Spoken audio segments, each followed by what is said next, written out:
কলকাতায় বাংলাদেশের সংসদ সদস্য খুনের পেছনে দুর্নীতিই কারণ, এমন মন্তব্য করেছেন বিএনপি মহাসচিব মির্জা ফখরুল ইসলাম আলমগীর।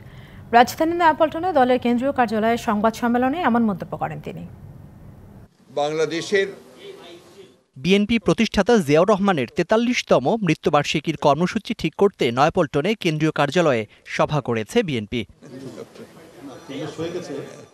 এরপর গণমাধ্যমের সামনে আসেন বিএনপি মহাসচিব। এই শাসক গোষ্ঠী আওয়ামী লীগ তারা পরিকল্পিতভাবে বাংলাদেশকে একটা ব্যর্থ রাষ্ট্রে পরিণত করার চেষ্টা করছে।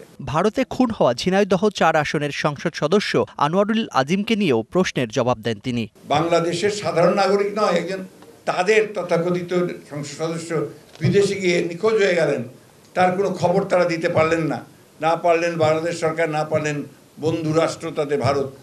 তো আমরা কি মনে করব যে এটার একমাত্র লক্ষ্য হচ্ছে দুর্নীতি করা, টাকার পাহাড় তৈরি করা, বিদেশে পাঠানো? ওইটারই কোনো ঘটনা কিনা এটা আমরা জানি না। আর কি শেষে ১৫ দিনের কর্মসূচি ঘোষণা করেন বিএনপি মহাসচিব। শাহাদাত বার্ষিকী উপলক্ষে আমরা 15 দিনের কর্মসূচি গ্রহণ করেছি।